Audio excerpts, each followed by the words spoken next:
할렐루야. 하나님께서 삼부 예배에 더할 수 없는 큰 은혜와 축복과 능력으로 함께 해주시기를 간절히 소원합니다. 개혁자들은 그렇게 말을 합니다. 사람이 살면서 시대에 여러 가지 많은 잘못된 것을 보면서도 타협하거나 타성에 젖는 삶을 살아가는 삶이 아니라 끊임없이 자기 개혁과 혁신의 삶을 살아갈 때 하나님의 사람으로서 보다 가치 있는 것이고 영광스러운 것이고 복된 것이다, 그렇게 말을 했습니다. 주어진 삶이 아무리 화려하고 휘황찬란하다 할지라도 정도가 아닌 그 삶이라고 하면 거기에 따라가지 않는 것입니다. 언제나 자기를 지키면서 끊임없이 하나님에게로, 진리에게로 자신을 개혁하고 혁신하면서 살아갈 때 하나님의 사람으로서 보다 빛이 나고 아름답고 영광스러운 삶이 되어지게 된다는 것이죠. 개혁자들은 이어서 말하기를 개혁을 성공하기 위해서는 반드시 세 가지 원리를 가져야 된다. 그 첫 번째 원리가 뭐냐 하면 분명한 뜻과 의지가 있어야 된다. 개혁에 대한 분명한 자기 뜻과 의지가 있지 아니하면 개혁을 하다 보면 장애물에 부닥치게 되었으면 결국 포기할 가능성이 많다. 그 얼마나 자기에 대한 분명한 뜻과 의지가 있는가 하는 것을 점검하라는 것이죠. 두 번째는 함께 할 수 있는 동력자, 동행자가 중요하다 했습니다. 개혁을 하다 보면 때때로 많은 그런 대적을 받게 되어지죠. 그럴 때마다 함께 위로해주고 지지해주고 응원해줄 수 있는 이런 협력자, 동력자가 있어야 한다. 이런 마틴 루터라고 하는 사람이 개혁을 하다가 큰 장애물에 부닥치게 됐습니다. 그래서 마틴 루터가 너무너무 한숨을 쉬면서 포기하려고 할 때 마틴 루터의 아내가 하얀 소복을 입고 엉엉 우는 거예요.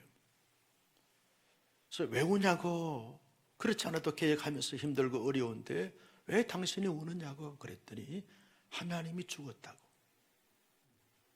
하나님이 죽었다고. 무슨 소리 하냐고. 하나님은 영원히 살아계시고 역사하시는데 하나님이 죽었다는 말이 무슨 말이냐. 그러니까 하나님이 죽지 않았으면 왜 당신이 이렇게 힘들어하고 포기하려고 하느냐고. 그때 마틴 루터가 정신을 부쩍 차리면서 하나님은 살아계시는데 살아계신 하나님이 원하시고 바라시는, 기대하시는 이 개혁이야말로 내가 목숨 다하여 감당해야 된다라고 해서 그때 정신 차려서 개혁을 완성했다는 것입니다. 혹자는 마틴 루터가 개혁에 성공을 하게 되어진 것은 첫째는 하나님의 은혜지만 둘째는 아내의 덕분이다. 아내 덕분. 아내가 만약에 없다고 하면 루터는 개혁을 제대로 할 수 없었을 것이다 라고 평가를 했습니다. 동력자가 그만큼 중요하다는 거죠. 세 번째는 끈기와 진념, 열정이 있어야 한다. 반드시 이루어내고야만 한다라고 하는 이 끈기와 진념과 열정이 있어야만 그 모든 개혁을 제대로 이루어낼 수 있다, 그렇게 말을 했습니다. 여러분, 오늘 우리가 살펴볼 히스기야 왕은 종교개혁의 대표적인 그런 왕입니다. 이 히스기야 왕은 분명한 뜻이 있었고 이 동력자가 있었고 그리고 열정과 열심이 있었습니다. 끈기와 진념이 있었기에 종교개혁을 성공적으로 잘 이루어냈던 하나님의 사람이 된 것을 볼 수 있습니다. 마틴 루터가 당시에 힘들고 어렵고 고통스러운 가운데 있었지만 종교개혁을 잘 이루어냈던 것처럼 히스기야 왕이 그 당시에 처해 있는 형편과 처지가 종교개혁을 단행할 수 있는 모든 조건과 환경과 여건이 이루어진 가운데서 개혁한 것이 아닙니다. 외적인 조건과 내적인 조건이 정말 힘들고 어렵고 위험스러운 가운데 있었습니다. 먼저 외적인 조건을 우리가 생각해 본다고 하면 여러분, 이 히스기야 왕은 유다 나라의 제13대 왕으로서 25세에 취임하여 29년 동안 통치했습니다. 히스기야가 왕이 되었을 그때에 이미 북쪽 이스라엘은 아수르 나라에 의해서 정복을 당했습니다. 많은 백성들이 포로민이 되어져서 어렵고 힘든 가운데 아우성을 치고 있는 가운데 있었습니다. 아수르 나라는 북쪽 이스라엘을 공격했을 뿐만 아니라 정복했을 뿐만 아니라 그 다음 차례는 남쪽 유다, 히스기야가 왕이 되어진 그 나라를 침공할 그런 계획을 펼치고 있었습니다. 기회만 지금 보고 노리고 있는 가운데였습니다. 언제 공격해서 언제 아수르 나라가 유다 나라를 정복할지 아무도 예견하거나 예측할 수 없는 위험스러운 가운데 왕이 됐습니다. 그러니 히스기야 왕이 얼마나 두려움과 초조함과 눌림이 많았겠습니까? 좋은 때 편안한 시대에 왕이 되면 좋겠는데 아주 위협을 받고 있는 그때에 왕이 되니까 그 책임감과 그 모든 부분들이 너무나 무겁고 힘드는 가운데 있었습니다. 내적인 가운데도 조건이 좋지 않았습니다. 여러분, 히스기야 왕의 아버지가 아하스 왕입니다. 유다 나라의 왕들 가운데 가장 악하고 잔인하고 난폭한 왕이 누구냐라고 말할 때 히스기야 왕의 아버지 아하스 왕입니다. 이 사람은 하나님을 경배하는 것을 중단했습니다. 하나님의 말씀을 저버렸습니다. 우상을 숭배했습니다. 모든 산당들을 만들고 산당에 우상을 숭배하도록 했습니다. 심지어는 자기 아들을 제물로 바쳤습니다. 신에게. 얼마나 잔인한 왕이 됐는지 모릅니다. 그리고 하나님을 의지하기보다는 아수르 나라 왕을 의지하고 거기에 청탁하여 그 힘을 받아서 나라를 지금 지탱하는 가운데 있었습니다. 여러분, 사람은 보고 배우는 것이 참 중요한 것이죠. 자기도 모르는 사이인데 보고 배운 것이 그대로 드러나기 때문에 그렇습니다. 히스기야 왕은 좋은 선하고 의롭고 영적으로 충만한 왕이었다고 하면 아버지가 그대로 따라가면 되는 것입니다. 그런데 그 아버지는 가장 악하고 가장 부패하고 가장 타락한 아버지 왕이었기 때문에 25년 동안 보고 배운 것은 악한 것이고 잘못된 것이고 우상 숭배한 것뿐이었습니다. 그런 가운데서 종교개혁을 단행한다는 것이 히스기야 왕에게는 너무나 힘들고 어려운 가운데 있었습니다. 그럼에도 불구하고 히스기야 왕은 모든 것을 잠재하고 모든 것을 감수하고 종교개혁을 아주 멋지게 펼쳐나갑니다. 어떻게 종교개혁을 펼쳐나갑니까? 모든 산당들을 다 파괴합니다. 모든 신상들을 다 부숴버립니다. 아세라 목산들을 다 부수고 다 깨트려버립니다. 히스기야 마음속에는 이런 모든 우상들은 하나님을 경외하고 하나님을 섬기는데 다 저해 요소가 되고 방해 요소가 된다는 사실을 알았기 때문에 그렇다는 거죠. 유다 백성들은 하나님만을 섬기고 하나님만을 중심으로 하여 삶을 살아가야 되는데 우상들이 웬 말이냐, 산당들이 웬 말이냐, 아세라상이 웬 말이냐 다 처리해버렸습니다. 그리고 또 하나는 여러분, 이스라엘 백성들이 출애굽하여 강야 생활을 할 때 원망과 불평을 극심하게 함으로 말미암아 하나님이 불뱀을 다 주신 것이죠. 그 불뱀에 물린 사람들은 다 죽어갑니다. 살기 위해서는 여러분, 장대 위에 높이 단 높뱀을 바라보게 되면 살게 되어지는 길을 하나님이 허락하십니다. 그래서 모세가 놋으로 뱀 형상을 만들어 가지고 장대에 높이 달았습니다. 이건 장차 예수님의 십자가의 예표적 사건으로서 그렇게 하게 한 것이죠. 그런데 모세 이후에 이스라엘 백성들은 그 놋뱀의 형상을 만들어 가지고 우리를 구원하고 우리를 죽음에서 살리는 신으로 생각하여 신으로 생겼습니다. 전통적인 신이 되어버렸습니다. 수호신이 된 것입니다. 당시에는 이 고대 건동 지방에 뱀신이 아주 유행한 그런 시대였습니다. 우리나라의 미신을 섬기는 사람들은 뱀을 신으로 신격화해서 섬기는 사람들이 있습니다. 당시에는 더 그러했습니다. 왜? 이업을 가하고 강야에서 너희는 이 뱀들에 물리게 되어지면 다 죽기 때문에 뱀들을 신으로 섬겼습니다. 이스라엘 백성들도 당시의 시대적 상황 속에 사람들의 어떤 문화나 전통이나 그리고 종교적 어떤 습관을 본받아서 노뱀을 신으로 섬기게 됐습니다. 히스기야가 볼 땐 이건 아니다라고 생각하여 그 노뱀을 다 깨뜨리고 다 부수면서 마치 너사단, 노 조각에 불과한 것을 왜 신으로 섬기느냐? 다 깨뜨려 버렸습니다. 그리고 자기 아버지 아하스 왕은 아수르 왕을 섬기고 아수르 군대를 의지했는데 이 히스기야 왕은 하나님을 전적으로 의지하고 신뢰하고 온 백성들에게 여호와 하나님만을 의지하고 바라보고 신뢰하도록 촉구하고 독려했습니다. 그리고 영적인 분위기를 만들어 갔습니다. 그러면서 히스기야 왕은 하나님과 연합하여 하나님을 떠나지 아니하고 주의 규례와 율례와 법도를 지켜 행했 그런 왕이 되어졌습니다. 여러분 15세기 16세기에 종교개혁을 할 때 오직 믿음으로 솔라 피데, 오직 하나님의 은혜로 솔라 그라티아, 오직 말씀으로 솔라 스피리추,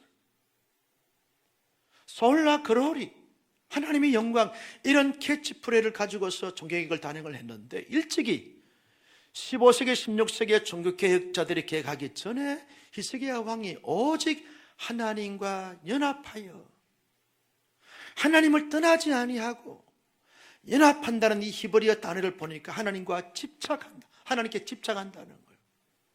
여러분 정말 남편을 사랑하는 아내가 남편에게 집착하잖아요. 아닌가요? 여러분 정말 자기 아내를 사랑하는 남편은 자기 아내에게 집착합니다. 그 집착은 결코 잘못된 것이 아니죠. 왜? 사랑하니까, 사랑의 표현이니까. 히스기야 왕은 자기의 하나님 여호와 하나님께 집착하는 거예요. 달라붙는 거예요. 연합하는 거예요. 떠나지 않습니다. 언제나 하나님의 마음이 자기의 마음이 되고 하나님의 생각이 자기의 생각이 되고 하나님의 비전이 자기의 비전으로 삼습니다. 그러면서 하나님의 진리의 말씀을 따라서 삶을 살고자 노력하고 발버둥을 치고 애를 쓰는 사람이 히스기야 왕 되어졌습니다. 멋지게 아름답게 영광스럽게 찬란하게 종교개혁을 단행하고 이루어냈던 신실한 하나님의 사람이 된 것을 볼 수 있습니다. 여러분 그렇게 내적인 조건과 외적인 조건이 좋지 않았음에도 불구하고 이렇게 멋지게 종교개혁을 단행했던 이 히스기야 왕이 왜 어떻게 그렇게 행하게 됐는가라고 말할 때 첫째는 하나님의 은혜라고 할 수 있습니다. 하나님께서 이 히스기야 왕에게 하나님의 놀라운 뜨거운 은혜가 아니었으면 종교개혁을 단행할 수가 없었을 거예요. 마치 아브라함에게 75년 동안 갈대 우르 땅에서 우상을 만들고 우상을 팔아서 장사하면서 살던 그런 하나님 없는 상관없는 그런 삶을 살았던 아브라함에게 하나님의 은혜가 갑자기 나타나서 아브라함아 아브라함 찾아왔습니다. 너는 너의 본토 친척 아비 집을 떠나 내가 네게 지시할 땅으로 가라. 그리하면 너는 너에게 모든 민족의 조상이 되어지고 너는 땅을 차지하게 될 것이고 너가 축복하는 자에게 복을 내리고 너가 저주하는 저주를 내리라. 축복의 근원 축복의 통로가 되어진 것처럼 하나님께서 히스기야 왕에게도 아브라함에게 베풀어 주셨다 하나님의 은혜가 그에게 임하게 되어진 거죠. 그가 잘나서 그가 똑똑해서 그가 의로워서가 아니라 하나님의 전적인 은혜가 임하여지게 되면서 하나님께로 돌아가야 살 수 있구나, 하나님을 믿고 신뢰해야 제대로 된 삶을 살 수 있구나, 하나님께서 주시는 복을 받아야만 복된 인생이 되는구나 하는 사실을 깨닫게 되어진 것이죠. 하나님이 그의 마음을 하나님의 은혜로 만져주시고 돌이키게 하시고 하나님께 집중하도록 역사해 주셨기 때문에 종교개혁을 할 수 있게 되어진 것이죠. 하나님의 더 놀라운 은혜는 여러분, 계획을 하다 보면 반대 세력이 반드시 있게 마련입니다. 자기의 뜻과 자기의 생각과 다르기 때문에 우리는 이스라엘 민족의 전통적으로 내려오는 노뱀을 포기할 수 없습니다 하는 사람들이 있을 수 있어요. 자기의 자녀를 제물로 바쳤던 사람들은 그 아들까지 바치면서 섬겼던 그 신을 놓을 수 없는, 그 신에게 집착할 수밖에 없는 그런 가운데 반대 세력으로 나타날 수 있습니다. 그런데 누구 하나도 반대하지 않습니다. 하나님이 히스기야 왕의 신하들의 마음을 다 만졌습니다. 자기의 아버지 아하스 왕으로부터 혜택을 받고 도움을 받았던 사람도 다 히스기야가 우상을 타파시키고 노뱀을 깨뜨려 부수고 하나님을 의지하고 그리고 하나님과 연합하여 떠나지 않고 말씀을 지켜 행하자라고 말할 때 다 아멘 하는 거죠. 아멘 하는 거죠. 하나님이 그들의 마음을 만져주신 것이죠. 하나님의 전적인 은혜가 아니었으면, 하나님의 도우심의 역사가 아니었으면 종교개혁을 성공적으로 잘 이룰 수가 없었던 히스기야 같은 것을 우리가 볼 수 있습니다. 그 하나님의 은혜의 그늘 아래서 또 하나의 원인이 있습니다. 그 원인이 뭐냐? 여러분 2절 말씀을 같이 한번 보실까요? 시작. 그가 왕이 될 때에 나이가 25세라 예루살렘에서 29년간 다스리니라. 그의 어머니의 이름은 아비요 스가리아의 딸이더라. 어머니의 이름이 나옵니다. 어머니의 이름이 아비요 아이입니다. 아비. 아비는 아비야라고 하는 말의 준말입니다. 아비야라고 하는 뜻은 하나님은 나의 아버지가 되신다, 이 말이죠. 하나님은 나의 아버지가 되신다. 히스기야의 아버지 아하스 왕은 악한 왕이었고 잔인한 왕이었고 하나님을 배신하고 배반했던 왕이었지만 히스기야의 어머니 아비는 하나님을 잘 경외하고 하나님을 자기의 아버지로 삼고 그 히스기야를 양육하면서 너는 하나님을 너의 아버지로 삼아야 돼. 나의 아버지가 하나님 아버지니까 너의 아버지처럼 살면 안 돼. 하나님을 믿는 하나님의 아들로 살아야 돼. 하나님을 경배해야 돼. 하나님의 말씀을 떠나서 살아서는 안 돼. 아버지처럼 우상 숭배하면 안 돼. 하나님을 섬겨야 돼. 그래야만 살 수 있는 거야. 그것이 제대로 사는 삶이야. 이것이 하나님이 주시는 복을 받아 누릴 수 있는 복된 자야. 끊임없이 어릴 때부터 세뇌 교육을 시킵니다. 너는 하나님의 아들이야. 하나님의 말씀으로 살아야 돼. 하나님을 떠나서 살면 그 자체가 저주야. 끊임없이 계속 자기 어머니 아비가요 계속 훈육하고 교훈합니다. 히스기야는 어머니를 잘 만났어요. 어머니가 신령한 어머니를 만났어요. 영적으로 깨어있는 어머니가 되어졌어요. 그 자기 어머니 아비가 그렇게 될 수 있는 것은 그 애할아버지가 중요했습니다. 애할아버지가 뭡니까? 스가리야. 이 스가리야는 스가리아라고 하는 말과 같은 말이에요. 이사야서 8장 2절 말씀에 보면 스가랴는 여호와 하나님께 진실한 증인이다. 진실한 증인이다. 스가리야의 별명이 뭐냐 하면 진실한 증인이라는 거예요. 무엇에 대한 증인입니까? 하나님에 대한 증인이고 진리에 대한 증인이고 자기의 실제 삶을 통해서 하나님을 드러내고 하나님의 진리의 말씀을 드러내는 하나님의 사람이 됐습니다. 그 하나님의 사람인 스가리야가 자기의 딸 아비를 양육할 때 너희 아버지는 내가 아니라 하나님이 너희 아버지시다. 너 하나님 한번 바라보고 살아야 된다라고 그렇게 교육하면서 딸을 결혼시켰습니다. 그 딸이 히스기야의 어머니가 됐어요. 외할아버지의 신앙의 교육이 어머니로부터 본인인 히스기야에게 잘 전수가 되어져서 아버지 이 아하스는 악한 왕이지만 히스기야 마음속에는 하나님이 떠나지가 않았어요. 하나님의 말씀으로 잘 무장을 됐습니다. 나는 우리 온사랑의 순도님들이 히스기야의 어머니 아비처럼 히스기야의 애할아버지 스가리야처럼 믿음의 사람으로 굳게 설 수 있기를 주님의 이름으로 축복합니다. 우리의 다락방 안에서, 교회 안에서, 가정 안에서 후손들에게, 다음 세대들에게 끊임없이 우리가 아비의 역할과 스가리아의 역할이 중요하다는 것입니다. 또 하나의 은인이 있었습니다. 그것이 뭐냐 하면, 여러분, 히스기야는 좋은 멘토를 만났어요. 영적인 지도자를 만났어요. 히스기야 왕이 통치할 그 당시에 영적 지도자가 누굽니까? 이사야 선지자입니다.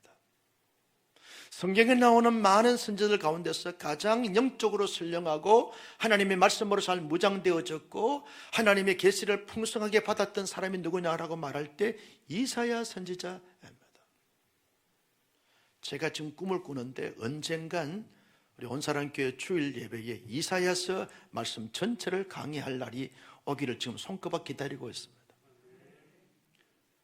여러분, 이사야서 말씀에 보면 영적인 깊이가 얼마나 깊고 풍성한지 이루 헤아릴 수 없습니다. 볼 때마다 새롭고 신비한 거예요. 왜? 영적으로 그만큼 깊이가 있는 하나님의 사람이 히스기야 왕에게 멘토가 되었습니다. 히스기야는 이사야 선지자의 멘토리가 되고 프로테저가 되었어요. 이사야 선지자가 멘토링을 할 때마다 영적으로 잘 깨우치고 잘 선도가 잘 인도하게 되니까 그런 좋은 영적 지도자를 만난 히스기야 왕이 힘들 때마다, 어려울 때마다, 막막할 때마다, 방황할 때마다, 절망할 때마다 하나님의 말씀으로 이렇게 자신을 세워야 됩니다. 통치는 이렇게 해야 됩니다. 자기 관리는 이렇게 해야 됩니다. 애교수는 이렇게 펼쳐가야 됩니다. 끊임없이 계속 교훈하는 것입니다.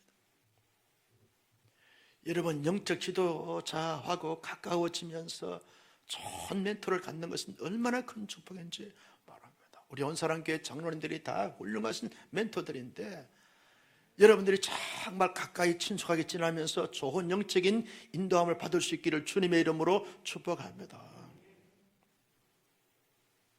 이사야 선지자와 거리가 멀었던 아하스왕은 타락한 왕이 됐지만 이사야 선지자와 가까워지고 친밀해졌던 히스기야 왕은 선한 왕이 됐고 종교개혁을 성공적으로 단행했던 왕이 되어졌습니다. 여러분, 히스기야 왕의 종교개혁을 멋있게 성공적으로 잘 이루게 되어지면서 하나님께로부터 받았던 축복이 뭡니까? 그에게 하나님은 이렇게 말합니다. 그러한 자가 없었더라. 그러한 자가 없었더라. 여러분, 그러한 자가 없었더라라고는 이 말은 이런 의미가 있습니다. 훌륭한 자다, 뛰어난 자다, 탁월한 자다. 하나님께로부터 극칭찬, 요즘으로 말하면 찐칭찬을 받은 사람이에요. 그러한 자가 없었더라. 그러한 자가.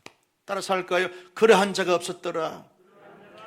유다에 많은 왕들이 있었지만 히스기야만큼 내 마음에 합한 왕이, 내 뜻을 이룬 왕이, 내 기대치에 부응한 왕이 없었더라. 그러한 자가 없었더라. 얼마나 귀한 칭찬인지 몰라요. 여호와 하나님께서 히스기야에게 함께 하심으로 말미암아 형통한 자가 됐더라. 따라서 합니다. 형통한 자가 됐더라. 나는 우리 온사랑의 손님들이 주어진 모든 삶의 영적으로 실제의 삶 속에서, 가정생활에, 사회생활에서, 모든 관계에서 형통한 자가 되기를 주님의 이름으로 축복합니다. 여호와께서 그렇게 행함으로 말미암아, 함께 해주심으로 말미암아 형통한 자가 됐어요. 형통한 자가 됐어요. 그리고 히스기야가요, 블레셋 나라하고 전쟁을 치를 때 가그의 자기의 선조들은 다 땅을 블레셋 나라에게 빼앗겼는데 드디어 히스기야 왕은 블레셋 나라와 전쟁을 치러서 잃었던, 빼앗겼던 모든 땅을 다 찾아왔어요. 전쟁에서 승리하게 되어졌어요. 다시 말하면 종교개혁을 성공적으로 잘 단행한 히스기야 왕에게 하나님은 극칭찬이 주어졌고 형통한 자가 되게 하셨고 승리하게 되어졌습니다. 나는 이 말씀을 묵상하고 연구하면서 그런 간절한 소원이 생겼었습니다. 하나님, 우리 온사랑교회와 온사랑교회 모든 우리 성도들이 히스기야처럼 한 시대에 영적으로 하나님에게로, 진리에게로 돌아가고 하나님 안에서 굳게 섬으로 말미암아 그러한 자가 없었더라, 이 세상에 그러한 자가 없었더라 한 말씀을 듣는 성도가 되고 교회가 되어지기를 간절히 소원하는 마음이 생겼습니다. 하나님 우리 온사랑교회 성도님들의 모든 삶 속에 하나님이 그렇게 함으로 말미암아 함께 하심으로 말미암아 형통한 자가 되어지기를 원합니다. 모든 영적인 싸움에서 모든 경쟁자와 경쟁하면서 모든 죄와의 싸움에서 모든 탐욕과의 싸움에서 당당히 승리하는 히스기야의 승리가 오늘 우리 모두의 승리가 되어지기를 주님의 이름으로 소원합니다. 이 간절한 소원이 생겼습니다. 성도 여러분, 히스기야를 보면서 어떤 마음과 생각이 떴습니까? 이 땅에 신앙생활을 하기가 쉽지 않고 만만치 않는 시대 가운데 우리가 살고 있습니다. 그렇다 할지라도 그러한 자가 없었더라라고 하는 칭찬을 들었으면 참 좋겠다는 마음이 많이 들었어요. 먼저 목사 자신이 많은 목회자들 가운데서 한 목사는 그런 자가 없었더라, 그 말을 듣는 목사가 됐으면 참 좋겠다는 마음이 들었어요. 온사랑교회 성도님들은 많은 교회, 많은 성도들이 있지만 그러한 자가 없었더라 하신 이 말씀을 듣는 성도가 되어지고 중직자가 됐으면 참 좋겠다는 마음과 생각이 들었어요. 여러분, 성경을 보면 시대마다 그러한 자가 없었더라 한 이 칭찬을 듣는 사람들이 많이 나옵니다. 특별히 사도행전 11장 24절 말씀에 보면 바나바라고 하는 사람이 나옵니다. 같이 보실까요? 시작. 바나바는 착한 사람이요 성령과 믿음이 충만한 사람이라 이에 큰 무리가 주께 더하여지더라. 바나바는 착한 사람이다. 다른 사람들은 착하지 않는데 바나바는 특별히 착한 사람이었다는 거예요. 믿음과 성령이 충만했다는 거예요. 사람들은 믿음과 성령이 충만하지 못한 그런 사람들이 많았는데 그 가운데서 착하고 믿음과 성령이 충만한 사람이라. 할렐루야. 나는 우리 바나바처럼 한 시대에 착한 사람으로 믿음과 성령이 충만한 사람, 그런 사람이 없었더라 하는 이런 바나바 같은 사람들이 됐으면 좋겠다는 마음이 드는 거지. 여러분, 사도행전 17장 말씀에 보면 베레아 교회가 소개되고 있습니다. 베레아 교회는 데살로니가 교회 사람들보다 더 너그러워서 말씀이 이러한가 하여 날마다 상고하니라. 여러분, 데살로니가 교회 성도들도 좋은 성도들인데 더 너그럽다라고 하는 이 말은 더 인격적이고 더 하나님의 말씀을 사랑하고 더 하나님을 사모하는 그런 자가 되어서 더 너그러워서 많은 교회들 가운데서 베레아 교회는 칭찬받는 그러한 교회가 없었더라 하는 말을 들을 수 있는 교회가 되어졌다는 거죠. 여러분, 요한계시록 2장 3장 말씀에 보면 7교회가 나옵니다. 에베소 교회부터 시작해서 저 두아데리아, 버가모, 스무나, 빌라델비아, 사대, 라오디게아 이런 교회들이 나옵니다. 그런데 7교회 가운데서 2교회는 칭찬 듣습니다. 책망이 없어요. 다른 교회는 책망만 있고 책망도 듣고 칭찬도 듣지만 빌라델비아 교회, 서머나 교회는 칭찬만 들어요. 특별히 빌라델비아 교회를 향하여 주의 사자가 어떻게 칭찬하는가 하면 이는 적은 능력을 가지고도 내 말을 지켰느니라. 뭡니까? 내 말을 지킬 수 없는 환경과 조건과 여건이었음에도 불구하고 비록 보잘것없고 적은 그런 능력을 가졌음에도 불구하고 하나님의 말씀을 굳게 지키면서 이어서 하신 말씀에 배신하지 아니하고 하나님을 배신하지 아니하고 하나님의 말씀을 굳게 지켜 갔던 하나님의 사람, 하나님의 교회가 됐어요. 그러므로 면류관을 그 누구도 빼앗기지 못하게 하리라. 면류관을 빼앗기지 못한다. 하나님의 성전의 기둥처럼 삼아준다. 기둥 얼마나 중요합니까? 이 예배당 안에 기둥이 없다고 하면 이 예배당은 무너질 수밖에 없어요. 가장 중요한, 가장 중심에 있는 그런 교회 성도들로 삼아주시겠다는 거예요. 저는 이 데살로니가 빌라델비아 교회를 보면서 그런 욕심이 생겼어요. 하나님, 우리 온사랑 교회가 비록 적은 능력을 가졌지만 하나님의 말씀을 굳게 지키는 교회가 되게 하여 주옵소서. 하나님의 뜻과 하나님의 비전을 배신하지 않게 하시고 생명의 면류관을 가지는 교회가 되게 하시고 하나님의 나라의 성전에 기둥처럼 쓰임받을 수 있는 교회가 되게 하여 주시옵소서. 여러분, 우리 모두의 소원이고 기도의 제목이 되어져야 할 줄로 믿습니다. 사랑하는 성도 여러분, 히스기야 왕처럼, 바나바처럼, 베레아 교회처럼, 빌라델피아 서머나 교회처럼 한 시대 앞에 그러한 자가 없었더라 하신 말씀을 들을 수 있는 칭찬을 받는 하나님의 사람들이 되는 것이 정말 중요하다는 거예요. 아, 그 사람 아니야, 그 사람 아니야 라고 말하는 게 아니라 그러한 사람이 없었더라. 그러한 때에 그렇게 할 수 없는데 그렇게 한 그분이 계셨구나. 그분이 계셨구나. 온사랑교회 많은 우리 성도들 가운데서 온사랑교회 장로님, 지사님, 권사님은 그러할 수 없는 분입니다. 그러할 수 없는 분입니다. 너무너무 나의 기감이 되고 롤 모델이 됩니다. 목회하면서 큰 보람과 긍지가 뭔 줄 아십니까? 여러분, 자기의 순원들이 또 자기의 지역 식구들이 목사님, 나의 신앙의 롤 모델은 우리 지역장님이 나의 신앙의 롤 모델입니다. 나의 신앙의 롤 모델은 우리 다락방의 순장님이십니다. 순장님 너무 존경스럽습니다. 지역장님 너무 존경스럽습니다.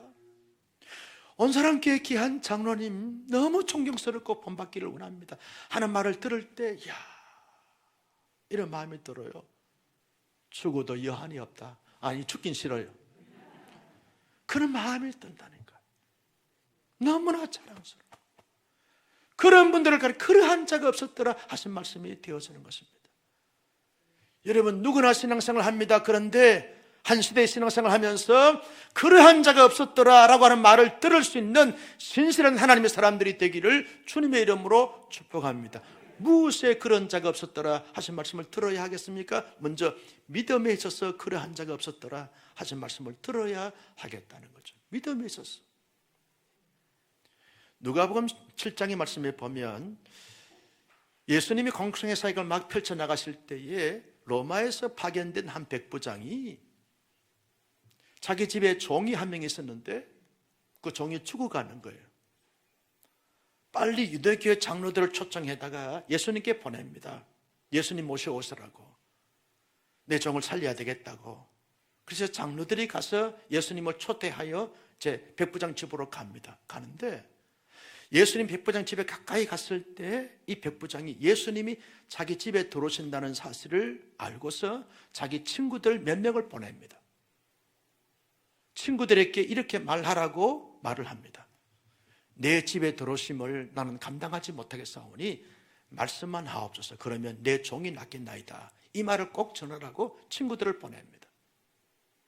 이 백부장의 친구들이 예수님께 가서 말합니다. 우리를 보낸 백부장이 이렇게 말합니다. 내 집에 들어오심을 나는 감당하지 못하겠습니다. 너무 부정하고 너무 이렇게 부족한 자인데 어떻게 신령하신 예수님을 맞이할 수 있습니까? 여기에서 말씀만 하셔도 그 말씀의 능력이 있은즉 내 종이 낫겠나이다. 그렇게 말합니다. 예수님이 그때 그 말 듣고 이렇게 말합니다. 따라서 합니다. 이스라엘 중에서도 이만한 믿음을 만나보지 못하였노라. 이런 백부장의 믿음을 가리켜서 그러한 자가 없었더라 하신 믿음을 가진 자라고 할 수 있습니다. 여러분, 우리 모두 믿음을 지켜나가기가, 믿음으로 살기가 쉽지 않는 시대 가운데 있습니다.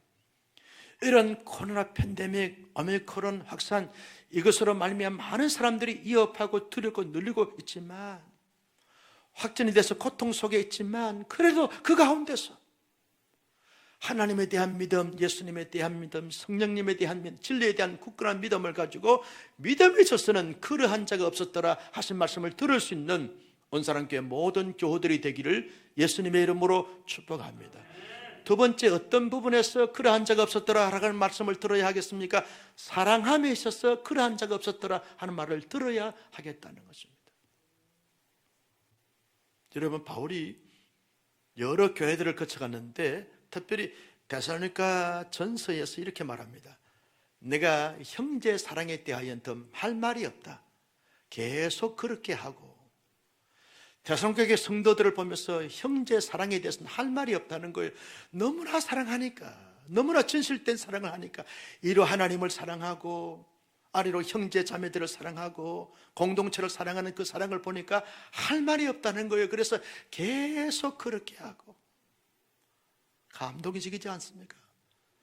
바울은 로마서 16장의 말씀에 보면 브리스길라 아굴라 부부를 소개합니다. 브리스길라 아굴라 부부를 소개하면서 이 부부는 고린도 교회에서 만났어요. 고린도 지역에서 만났어요. 2차 선교여행 때 이 브리스길라 아굴라 부부는 로마에서 왔고 바울은 아덴에서 갔는데 가서 같은 직종인 텐트 메이킹을 하면서 복음을 전하고 생활을 해갑니다. 그런데 두 사람이 얼마나 복음에 신실한 동력자가 됐는지 바울을 위해서 자기 목숨이라도 내어줄 만큼 사랑했어요. 뜨거운 사랑을 했어요. 이방인의 많은 교회들을 브리스길라 아굴라 부부가 텐트 메이킹을 하면서 도와주고 사랑을 베풀어 줬어요. 그래서 이방인 모든 교회들도 너희를 위해서 문안한다는 거예요. 브리스길라 아굴라 부부의 사랑을 잊을 수가 없다는 거예요. 그래서 형제 사랑에 대하여는 그러할 수 없는 자가 브리스길라 아굴라 부부가 됐습니다. 여러분, 우리 교회의 이름이 뭐죠? 온 사랑의 교회입니다. 온 세상에 온전한 사랑을 온전히 사랑하자, 이 깊은 뜻을 이제 알았습니까? 이 온사랑교회 성도는 사랑함에 대해서 이로 하나님을 사랑하고 아래로 온 성도를 사랑함에 있어서는 그러한 자가 없었더라 하신 말씀을 들을 수 있는 교회가 되어져야 할 줄로 믿습니다. 성도님, 그러한 가운데서 그러한 사랑을 할 수 있었습니까? 감동입니다. 감동입니다. 사랑할 수 있는 사람이 아닙니다. 사랑할 수 없는 사람인데도 불구하고 하나님의 놀라운 사랑과 하나님의 깊은 사랑과 하나님의 뜨거운 사랑으로 사랑하는 그 형제 사랑에 대하여는 할 말이 없다는 거예요. 왜? 너무나 잘하니까, 너무나 풍성하게 하니까 할 말이 없도다. 브리스길라 아굴라 가정의 모습입니다. 그 모습을 우리가 본받지 않은 거죠. 세 번째, 마지막으로 우리가 그러한 자가 없었더라 하신 말씀을 들을 수 있는 영역이 뭡니까? 하나님이 내게 주신 사명을 감당함에 있어서 그러한 자가 없었더라 하는 말을 듣는 하나님의 사람들이 배워가자는 것입니다. 여러분, 히스기야는요, 하나님이 종교 계획을 잘 단행하도록 세운 사명자로 하나님이 세우셨습니다. 자기의 사명을 모든 것을 감수하고 끝까지 최선을 다하여 자기의 종교 계획을 단행하는 사명을 감당했어요. 하나님의 언약 백성으로 제대로 세우는 사역을 감당을 했습니다. 바울은요, 자기에게 주어진 사명을 최선을 다해서 감당하는 삶을 살았어요. 그래서 바울이 이렇게 말합니다. 사도행전 20장 24절 말씀을 같이 보실까요? 시작. 내가 달려갈 길과 주 예수께 받은 사명 곧 하나님의 은혜의 복음을 증언하는 일을 마치려 하면은 나의 생명조차 조금도 귀한 것으로 여기지 아니하노라. 바울의 사명은 목숨 다하여 감당했던 하나님의 사람이 된 것을 볼 수 있어요. 이런 사람을 가리켜서 사명 감당함에 그러한 자가 없었더라 하는 말을 듣게 되어지는 것입니다. 성도 여러분의 사명이 뭡니까? 하나님 앞에서 나에게 주신 사명이 뭡니까? 우리 가정에 주신 사명이 뭡니까? 우리 교회에 주신 사명이 뭡니까? 이 시대에 주신 나의 사명이 뭡니까? 그 사명에 있어서 바울처럼 히스기야 왕처럼 그러한 자가 없었더라 하신 말씀을 들을 수 있는 하나님의 사람들이 다 되어지기를 예수님의 이름으로 축복합니다.